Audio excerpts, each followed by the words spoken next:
বন্ধুরা, good evening. আশা করি সবাই ভালো আছেন। সকাল সকাল ছাদে চলে এসেছি। অনেক কাজ আছে এখানে। পুরনো যে বেগুন গাছগুলো রয়েছে সব তুলে দেবো, কারণ একটা দুটো করে বেগুন হচ্ছে, শুধু মুধু গাছে খাবার দেওয়া হচ্ছে, কারণ বেগুন গাছে প্রচুর পরিমাণে খাবার দিতে লাগে। আর এই বীজ থেকে তৈরি বেগুন গাছগুলো কিন্তু বেশি দিন বেগুন দেয়ও না, ওই একটা বছরই দেয়। শীতের সময় বসিয়েছিলাম, আবারও শীত আসতে চলেছে, সারাটা বছর বেগুন পেয়েছি। সাথে কিছু বরবটি গাছও তুলে দিলাম। আর এই ক্যারেটগুলোকে নতুন করে আবার বেড বানাবো। গত বছর ঠিক এই বর্ষার সময় দুটো লাউ গাছ বসিয়েছিলাম এই ক্যারেটগুলোতে। খুব ভালোভাবে লাউও পেয়েছে, শাকও পেয়েছি। জানুয়ারি মাস পর্যন্ত লাউ দিয়েছে।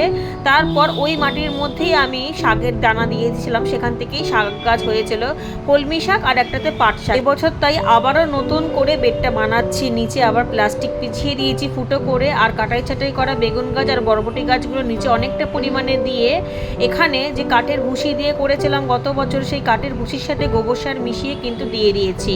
ক্যারেটটা পুরো ভর্তি করে নিয়েছি। এরকম করে আর একটা বেড রেডি করে নেবো। এর মধ্যে আরও গোবর সার দিতে হবে। আমি তো এখন অল্প পরিমাণে এনেছিলাম, তাই সেটাই দিয়েছি। এর মধ্যে সবজির খোসা, ফলের খোসাও দেবো। কলকে গাছটা গরমের সময়তেই কাটাই ছাটাই করেছিলাম, কিন্তু রিপোর্ট করা হয়নি। এখন রুট বাউন্ড হয়েছে, তাই এই বেগুন গাছ খালি করে যে টবগুলো বার হলো, সেই বড় বড় 10 ইঞ্চি 15 ইঞ্চি মাটি টবের মধ্যেই কলকে গাছ আর কিছু জবা গাছ দিয়ে দেবো। এই যে এই আর একটা টব খালি হয়েছে, কারণ যদি রুট বাউন্ড হয়ে যায় তাহলে কিন্তু মাটি থেকে ঠিকভাবে খাবার নিতে পারে না গাছ, সেই জন্য ফুল দেওয়া বন্ধ করে দেয়। বাকি মাটি সব গুছিয়ে গাছিয়ে রাখবো। আস্তে আস্তে সেই সব কাজগুলোকে গোছাতে হবে, কারণ সামনেই বর্ষা আসতে চলেছে খুব ভালোভাবে। এখন তো সবে শুরু হয়েছে, এরপরে তো খুবই বর্ষা পড়বে, তখন আর এই কাজগুলো করা যাবে না, সব সময়তেই ঝরবে। আর শীতের জন্য এখন থেকেই মাটি প্রস্তুত করতে হবে। দুটো বেড তো আমি তৈরি করে রাখলামই, এর মধ্যে কোনো না কোনো গাছ দিয়ে দেবো। সমস্ত মাটি ঠাটি তুলে ছাদ একেবারে ঝাঁট দিয়ে পরিষ্কার করে নিয়েছি, পরিষ্কার পরিচ্ছন্ন। আর এদিকে ইনডোর প্ল্যান্টগুলো বছরের এই সময়টা কিন্তু আমি বার করে দিই, মানে বর্ষার শুরুতেই। অনেক বেশি বর্ষা হলে আবার ভেতরে দিয়ে দেবো, কারণ ইনডোর প্ল্যান্ট অত্যধিক বেশি জল তো সহ্য করতে পারে না। তাই এই কম কম বৃষ্টিটাই ঠিক আছে, এক সপ্তাহ মতো বাইরে রাখবো, তারপর আবার ঘরের ভেতর দিয়ে দেবো। যেহেতু ঘরের ভেতরেই এগুলো খুব ভালো থাকে, তবে একটু একটু সানলাইটের দরকার, যাতে আলোটা পায়। একেবারেই অন্ধকার ঘরে রাখলে কিন্তু নষ্ট হয়ে যাবে। ঠিকভাবে যত্ন করে রাখলে এই ইনডোর প্ল্যান্টগুলো একটা থেকে কিন্তু অনেক চারা তৈরি হয়ে যায়। আমি কিন্তু এইভাবেই প্রচুর গাছ করেছি। আর গাছের পাতাগুলো দেখুন কি সুন্দর বর্ষার জল পেয়ে একেবারে চকচক করছে। এক সপ্তাহ মতনই দেবো, তারপর আবার বারান্দায় দিয়ে দেবো। সমস্ত গাছগুলোই আমি সিন্ডারে করেছি, আর ভার্মি কম্পোস্ট দিয়েছি। সারাটা বছর কোনো খাবারই লাগে না তেমন, 6 মাস পর পর অল্প একটু খাবার দিই, তাও ওই ভার্মি কম্পোস্ট বা পাতা পচা সার। উপরের ছাদে চলে এসেছে। আর অ্যালোমন্ডাটা দেখুন কত ফুলে ভরে গেছে। এটা কিন্তু গরমের সময় কাটাই ছাটাই করে দিয়েছিলাম।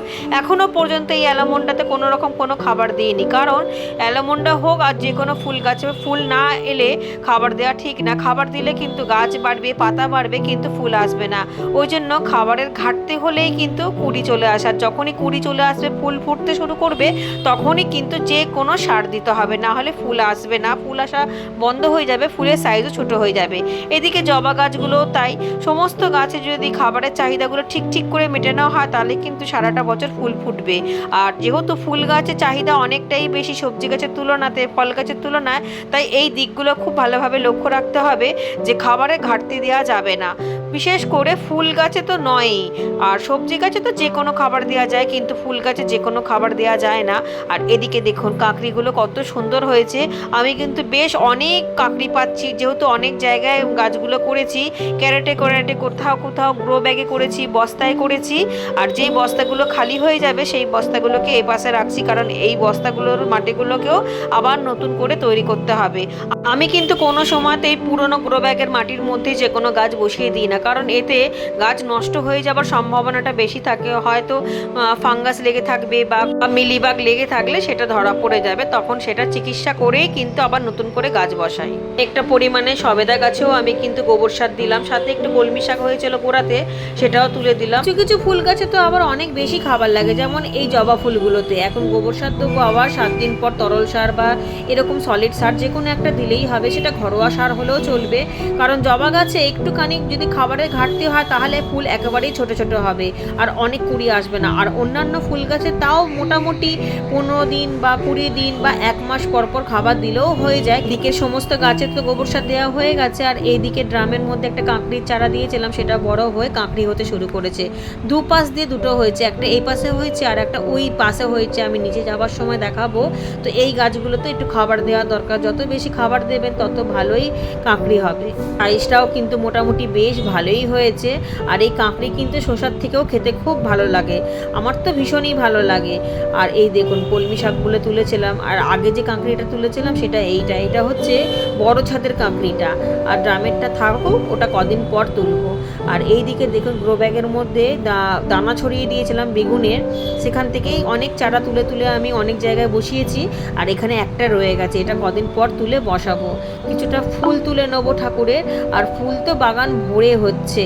ফুল টুল সবজি টবজি তুলে নিয়ে এবার চলে যাব নিচে। নিচে প্রচুর কাজ আছে, বাগানের কাজ করা হয়ে গিয়েছে, বাগান পরিষ্কারও আছে। আর জল দিতে লাগে না অতটা, যেহেতু এখন বর্ষার সময়। এই ঝুড়িটা নিয়ে চলুন আপনাদেরকে নিচে নামতে নামতে আর একটা কাঁকড়ি দেখাচ্ছি। এই দেখুন ড্রামের ওই পাশে তো দেখেছিলেন, আর ড্রামের এই পাশে আর একটা কাঁকড়ি হয়েছে।